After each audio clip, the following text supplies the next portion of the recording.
Dear student, अस्सलाम वालेकुम। बेटा जी, जैसे कि एग्ज़ाम आपके बिल्कुल नज़दीक हैं और हम लोग ना वो मार्क्स स्कीम के मुताबिक कम्बिनेशन जो है उसके मुताबिक तैयारी कर रहे हैं। पहले हमने जो लेक्चर हमने फोकस किया है वो चैप्टर नंबर 1, 4 और 7 उनके इम्पोर्टेंट टॉपिक्स थे। आज से हम शुरू कर रहे हैं चैप्टर नंबर 2 की सीरीज़ वाला 2, 5 और 8। चैप्टर नंबर 2 में अगर देखें तो आपको ही पता है, सबको पता है, सबसे अहम टॉपिक क्या है, इक्वेशन ऑफ मोशंस हैं और इनकी फ्रीक्वेंसी इतनी है कि हर साल एनुअल एग्ज़ाम बोर्ड के पेपर में लॉन्ग क्वेश्चन में या शॉर्ट क्वेश्चन में लाजमी आते हैं। फिर आपने किस तरह से इसके नंबर हासिल करने हैं वो देखें। तीनों इक्वेशन ऑफ मोशन को मैं समझा रहा हूँ, देखें जी। और अगर लॉन्ग के हिसाब से आए तो वो देखें कैसे करेंगे। फर्स्ट करें, यहाँ पर कोई जिस्म है वो एट रेस्ट है, तो रेस्ट पर कोई जिस्म हो तो फिजिक्स कहती है उसकी इब्तदाई वेलोसिटी इनिशियल वेलोसिटी 0 होती है और वो जिस्म कुछ देर यहाँ से लेकर यहाँ तक जब आता है ए मकाम पर तो उसकी इनिशियल वेलोसिटी वी आई हो जाती है, यानी वो यहाँ रेस्ट से हरकत करता शुरू करता है और ए मकाम पर आता है, कोई ना कोई उसकी वेलोसिटी हो जाती है। फिर टी टाइम में वो बी पर आ जाता है और उसकी वेलोसिटी वी एफ हो जाती है और वो यूनिफॉर्म एक्सेलरेशन से हरकत करते हुए एस डिस्टेंस जब कवर करता है तो आगे थोड़ा सा जाकर वो बॉडी क्या करता है, रुक जाता है। तो यहाँ पर हो गया स्टॉप, तो उसकी फाइनल वेलोसिटी क्या हो जाती है, 0। तो ये तस्वीर बनाएंगे, जो कुछ मैंने तस्वीर में बनाया है वो आपने लिखना है। ये तस्वीर बनाने के बाद स्टेटमेंट की सूरत में, उसके बाद ग्राफ की मदद से हम अखज़ कर रहे हैं हरकत की तीनों मसावतों को। सबसे पहले ग्राफ क्या होता है, एक ऐसी चीज़ जिसके ज़रिए दो तिबी मिकदारों के दरमियान ताल्लुक़ को तस्वीर से ज़ाहिर किया जाता है। A pictorial way in which we shows the relationship between two physical quantities by a figure. एक तस्वीर ज़ाहिर करते हैं और ग्राफ में दो लाइनें खींची जाती हैं, एक हॉरिजेंटल होती है, हॉरिजेंटल लाइन को कहते हैं यानी उफ़की लाइन कहते हैं एक्स एक्सिस, एक लाइन वर्टिकल होती है, इसे कहते हैं वाई एक्सिस, और जहाँ पर दोनों लाइन आपस में एक दूसरे को इंटरसेक्ट करती हैं उसे कहते हैं ओरिजिन ओ यानी इब्तिदा। फर्स्ट करें एक जिस्म और यहाँ पर और कौन सा ग्राफ हम बना रहे हैं, टाइम और स्पीड का। याद रखें ग्राफ में वेलोसिटी और स्पीड, हालांकि आम तौर पर स्पीड जो है स्केलर क्वांटिटी है और वेलोसिटी क्या है, वेक्टर क्वांटिटी है, लेकिन ग्राफ में इनको एक ही तस्वर किया जाता है।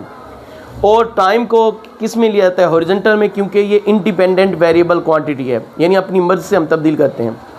और वेलोसिटी या स्पीड ये डिपेंडेंट है, इसको वर्टिकल लेते हैं। यानी ग्राफ में याद रखना है आज़ाद मुतग़य्यर मिक़दार को उफ़क़ी सिन में लिया जाता है और ताबे मुतग़य्यर मिक़दार को अमूदी सिन में लिया जाता है। फर्स्ट करें, यहाँ से स्टार्ट करें, कोई जिस्म है ओरिजिन ओ है, यहाँ पर उसकी इनिशियल वेलोसिटी 0 है जैसे इसी के मुताबिक। फिर ए मकाम पर पहुँचता है तो उसकी वेलोसिटी वी आई हो जाती है। ए से उसकी वेलोसिटी बढ़ती है बी की तरफ, जैसे यहाँ पर था। बी से हम एक्स एक्स पर अमूद गिराते हैं और बी से हम वाई एक्सिस पर अमूद गिराते हैं और ए के पैरेलल लाइन खींच लेते हैं। तो बी सी डी ये हमारा ग्राफ मुकम्मल हो गया। ओ से डी जो है ये हमारा टाइम है, इतना टाइम हमने, वैसे तो ये पूरी लाइन टाइम को ज़ाहिर करी है लेकिन हमने जो ऑब्ज़र्व किया है टाइम वो सिर्फ ओ से डी तक किया है। ओ से ए या सी से डी ये हमारी वेलोसिटी रही है वी आई, क्योंकि ओ ए पैरेलल है और इक्वल है सी डी के। जबकि यहाँ पर हमारी वेलोसिटी बढ़ी है, वी एफ हुई है, तो यहाँ से देखें इस यहाँ से यहाँ तक चेंज इन वेलोसिटी आई, तो जो चेंज इन वेलोसिटी आई उसे क्या लिखेंगे हम, गेन इन स्पीड यानी चेंज इन वेलोसिटी, वो बराबर आई है ए टी। क्योंकि ए से बी हमारा ये जो स्लोप जा रही है यहाँ पर हमारा एक्सेलरेशन प्रोड्यूस हुआ है। अब हम जो हमारे बॉडी ने जो डिस्टेंस कवर किया है वो ओ से ए, बी सी डी, ये दो, अब ये दो चीज़ें इसने कवर की हैं। ये क्या है, रेक्टेंगल, तो इसका एरिया निकालना पड़ेगा। रेक्टेंगल एरिया का फार्मूला क्या होता है, लंबाई ज़रब चौड़ाई। तो ये देखें लंबाई उसकी क्या है, वी आई मल्टीप्लाई चौड़ाई क्या है, टी। जबकि ये हमारी जो तस्वीर बन रही है ये ट्राइंगल यानी मुसलस की बन रही है और मुसलस का एरिया का फार्मूला क्या होता है, 1/2 और ये उसकी चौड़ाई टी मल्टीप्लाई ऊंचाई वो क्या थी, ए टी। और इसको आपने क्या करना है, यहाँ मेरे पास नहीं है, आपने पेंसिल से कि भाई ये दो एरिए हमने किए हैं, हल्के हल्के शेड करेंगे, इस तरह शेड करेंगे कि ये एरिए उसके अंदर छुप ना जाए। ठीक है, तो आप पहली मसला अखज़ करें, हम कहेंगे वी नो दैट, हम जानते हैं कि एक्सेलरेशन का फार्मूला क्या होता है, change in velocity by time, यानी वेलोसिटी जो है rate of change of velocity, unit time में कितनी वेलोसिटी चेंज हुई। अगर वेलोसिटी चेंज होगी, कोई जिसम यूनिफॉर्म वेलोसिटी से हरकत करेगा तो उसका एक्सीडेंट पैदा नहीं होगा। अगर वो यूनिट टाइम में अपनी वेलोसिटी को चेंज करता है तो एक्सीडेंट पैदा होगा।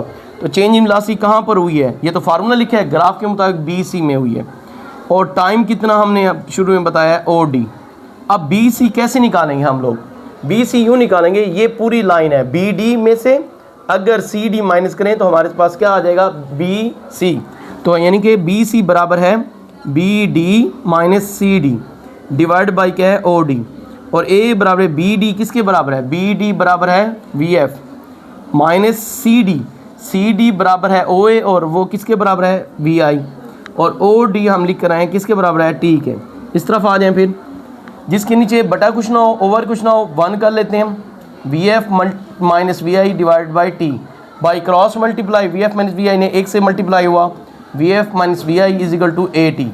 रीअरेंज करें, वी एफ को इधर रहने दें, जिसके आगे कोई ए टी के आगे कोई लामत नहीं थी, प्लस माइनस वी आई इस तरफ जाके प्लस हो गया। तो ये है फर्स्ट इक्वेशन ऑफ मोशन। तो ये एमसीक्यूज़ में अगर अब इसी टॉपिक से हम निकालना चाहें एमसीक्यूज़, तो अब ये पूछ सकता है V F is equal to V I plus A T, ये किसका फार्मूला है, तो आप कहेंगे फर्स्ट इक्वेशन ऑफ मोशन का। या वो ये कहे 3-4 फार्मूले लिख कर कहे फर्स्ट इक्वेशन ऑफ मोशन का कौन सा है, तो आपने ये वाला फार्मूला बबल शीट से फिल करना है। अगर शॉर्ट क्वेश्चन में है कि पहली मसावत का फार्मूला लिखें तो ये है। अगर लॉन्ग क्वेश्चन में है तो आपने बेहतरीन करना है, मैंने यहाँ पर स्टेटमेंट्स नहीं लिखी हुई, इस तस्वीर के बाद स्टेटमेंट आएगी, ग्राफ के बाद स्टेटमेंट आएगी, फिर ये मैथमेटिकल पोर्शन आएगा। ये तो हमने कर ली पहली इक्वेशन। अब हम कर रहे हैं second equation of motion. Second equation किसके बारे में, अच्छा जी, फर्स्ट इक्वेशन ऑफ मोशन थी एक्सेलेरेशन के बारे में, सेकंड है डिस्टेंस के बारे में। ठीक है, डिस्टेंस उसने कितना कवर किया, वो 2 एरिया शुरू में मैंने आपसे कहा था वही कवर किए। तो डिस्टेंस जो है यहाँ पर हम मेंशन करेंगे कि कितना डिस्टेंस कवर किया है, एरिया ऑफ रेक्टेंगल, रेक्टेंगल कहते हैं मुस्ततील, वो क्या नाम है, ओ ए सी डी, और प्लस उसने कौन सा एरिया कवर किया है, area of triangle A B C. अब इनके एरिया लिखे जाएंगे, इसका एरिया किसके बराबर है, वी आई टी, और इसका फार्मूला किस, ये एरिया किसके बराबर है, 1/2 टी मल्टीप्लाई ए टी। अब इस तरफ देखें, S is equal to V I T, sorry 1/2 A और टी ने टी से मल्टीप्लाई हुआ टी स्क्वायर। याद रखें फिजिक्स में जिसके ऊपर कुछ नहीं होता ताकत 1 होती है, और मल्टीप्लाई करते वक्त पावर्स प्लस होती हैं। टी की ताकत 1 और टी की ताकत 1, टी की ताकत 2 होगी। तो ये सेकंड इक्वेशन ऑफ मोशन का फार्मूला ये है, S is equal to V I T plus half A T square. अब यूं भी ये इसको चेंज करके हम लिख सकते हैं, एनुअल एग्जाम में अगर आ जाए एस माइनस 1/2 ए टी का स्क्वायर बराबर वी आई टी, तो आप कहोगे ये भी सेकंड इक्वेशन ऑफ मोशन का फार्मूला है। क्योंकि ये माइनस हो रहा था, इस तरफ हमने क्या कर लिया प्लस, यानी वो थोड़ा सा रीशफल कर सकते हैं। तो ये हो गया। अब हम आ रहे हैं थर्ड इक्वेशन ऑफ मोशन की तरफ। ठीक है, उसमें भी हम वो जो थर्ड इक्वेशन ऑफ मोशन है वो एवरेज वेलोसिटी और जो है फासले के बारे में। तो यहाँ पर हम मेंशन करें थर्ड इक्वेशन ऑफ मोशन, हरकत की तीसरी मिसाल। अब वो कहता है इसका ये भी फार्मूला होता है। अब वैसे आपको पता होना चाहिए इसका फार्मूला ये भी है, एवरेज वेलोसिटी मल्टीप्लाई टी। अब ग्राफ में एवरेज वेलोसिटी ढूंढना है। वैसे एवरेज वेलोसिटी का फार्मूला क्या होता है, V I plus V F divide by 2 multiply T. अब S is equal to V I graph के मुताबिक कितने है, वो है O A plus V F किसके बराबर था, B D divide by 2 multiply T किसके बराबर था, ओ टी ओ डी। 2 इधर डिवाइड हो रहा है, इस तरह जाके मल्टीप्लाई हो जाएगा, 2s is equal to O A plus B D multiply O D. फिर आप इस तरफ लाइन डाल के आगे आ जाएं, आप कहें एक्सेलेरेशन का फार्मूला ये देखें हमने यहाँ पर मेंशन किया हुआ है, ये इसको मैं बॉक्स के अंदर लिख रहा हूँ, a is equal to B C over O D. अगर एक्सेलेरेशन की यही फार्मूले को इक्वेशन की लेफ्ट साइड पर और राइट साइड पर मल्टीप्लाई करें तो इक्वेशन पर कोई असर नहीं पड़ता। इक्वेशन का मतलब क्या होता है, मसावात, मसावात का मतलब क्या होता है, बराबरी। यानी मसावात में हमने बराबरी की है, एक तरफ भी मल्टीप्लाई किया दूसरी तरफ भी मल्टीप्लाई किया। तो ये देखें हम लिखेंगे a is equal to B C over O D dividing and multiplying on both side, दोनों साइड पर मल्टीप्लाई करने से। तो 2 multiply B C over O D multiply S is equal to क्या था, O A plus B D multiply क्या था O D और मल्टीप्लाई क्या B C over O D. ये देखें ओ डी से ओ डी क्या हो गया कैंसल।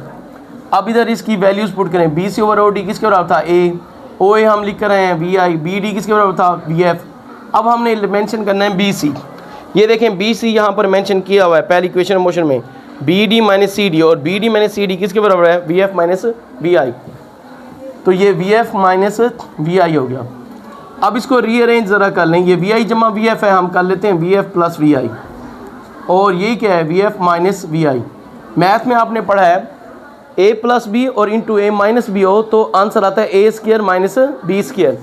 इसी तरह से अगर हम वी एफ को ए माने और वी आई को बी माने तो ए प्लस बी तो ए का स्क्वायर यानी वी एफ का स्क्वायर, और वी आई को हम बी मान रहे हैं तो क्या होगा माइनस बी का स्क्वायर, यानी V F plus V I multiply होगा V F minus V I से, तो V F square minus V I square. ये थी हरकत की थर्ड इक्वेशन।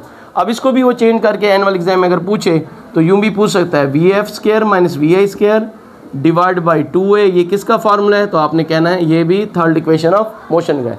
एमसीक्यूज में वो चेंज कर सकता है। तो बेटा जी आज की जो ये लेक्चर है ना 3 इक्वेशन ऑफ मोशन, इनको अच्छे तरीके से आप याद कर लें। तैयारी करना बड़ा ही आसान है, अब आप लोगों पर डिपेंड करता है कि आप लोग एग्ज़ाम में कितना ज़्यादा से ज़्यादा आप मार्क्स हासिल कर सकते हैं। और ये चीज़ याद रखें बेटा जी, 9th क्लास में जो स्टूडेंट जितने ज़्यादा नंबर लेता है ये 10th के लिए बोनस होता है। बाकी अगर इस टॉपिक से रिलेटेड आपके जहन में कोई क्वेश्चन हो, कोई चीज़ समझ नहीं आई, आप दोबारा मुझसे पूछ सकते हैं, तो मैं कोशिश करूँगा इसको वज़ाहत से बताने की। ओके, अल्लाह हाफ़िज़।